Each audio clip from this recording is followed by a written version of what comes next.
Hello, I'm Blatant Void, and today I'll be reviewing Transformers Devastation. First off, if the comments section wants to accuse me of being biased as hell on this one, I'm fine with it in this case. I love G1 Transformers and Platinum games. This is a case of two great tastes tasting great together for me. I'm just getting this out of the way up front because your mileage will vary.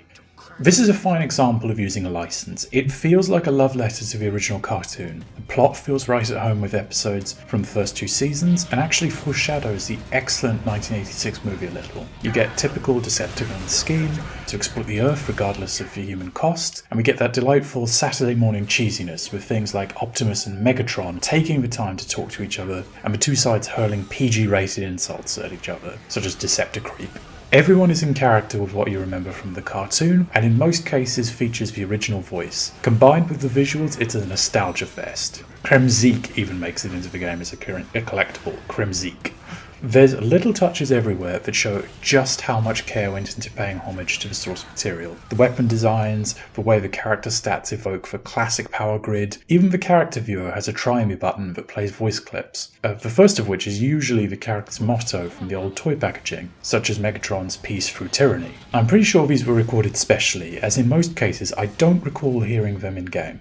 Animations, poses and transformations also call back to moments from the animated series and movie. It's as close as you can really get to the original look as you can expect from cel-shaded polygons. The only substantial deviations from the cartoon canon are Megatron's alt mode being a tank rather than a gun, a la Generation 2, and mentions of Nova Prime and G-Axis, which originate from later comic book continuities. Neither of these should bother fans of the original very much and are quite innocuous. Besides, hardcore Transformers fans are used to one of the most convoluted and branching continuity families in fiction. Let's get this out of the way. This isn't a full-blown AAA title. The environments are quite limited, with much of the game taking place in a fairly half-assed, semi-open world city, though what is there looks good and suits the aesthetic, the skyboxes in particular being reminiscent of the 80s cartoon. Beyond that gripe though, Platinum have put what budget they have to very good use. The combat system is up to their usual very high standard, the voice cast from the show is largely back, and assets such as characters are pretty much perfectly realised. More characters to play as, the ability to play as Decepticons, more environments and enemy variety, and a co-op mode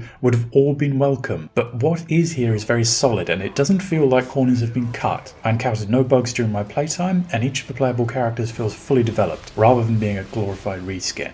The campaign is short but very enjoyable. There's no filler here. Platinum don't hold back, letting you jump straight into action against Devastation and Megatron, characters that you typically expect not to fight until the endgame. They have the confidence to know they can keep upping the ante regardless. Combat system is very smooth, stringing together combos and dodging into slow motion at the last possible moment are very satisfying. If you've enjoyed the combat in other Platinum games, you know what you're getting here.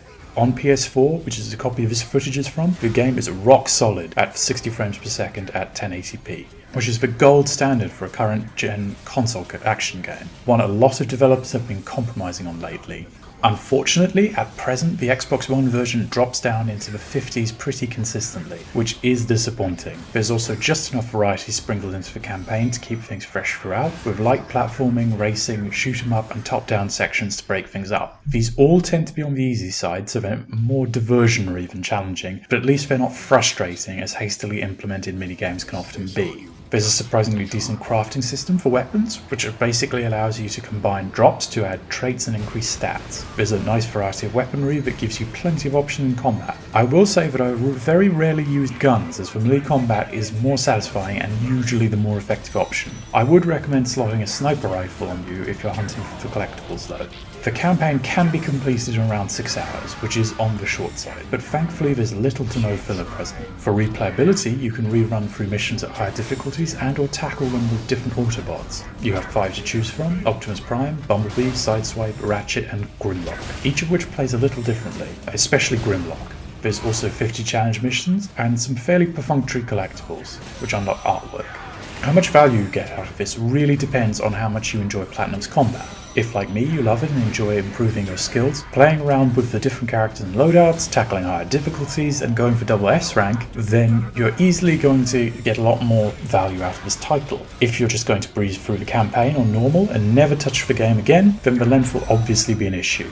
For those who will be replaying, the lack of filler and short, skippable cutscenes are a real plus. The trophy achievement list reflects this designer philosophy. On my first run through the campaign, I had just 5 trophies unlocked by the end, so plenty more to go through. Refreshingly, while perhaps a little light on content for some, this game feels complete. There's no microtransactions, in-game DLC store, or season pass to be found here. You're getting the game you paid for, not ads trying to pressure you into purchasing more stuff. In the past, I wouldn't have pointed this out, but it's increasingly rare to see retail titles that don't resort to these intrusive sales tactics, and I applaud the game for not featuring them. If, like me, you're a big fan of the first generation of Transformers, then this game is an absolute must-buy.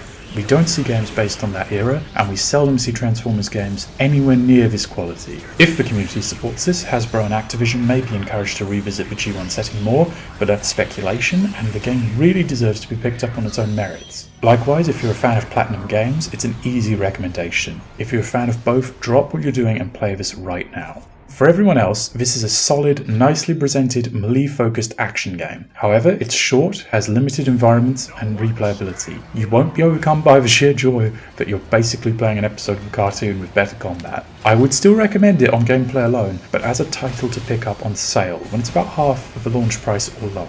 I've been Blatant Void, and thank you for watching. The end game is in sight. Attack!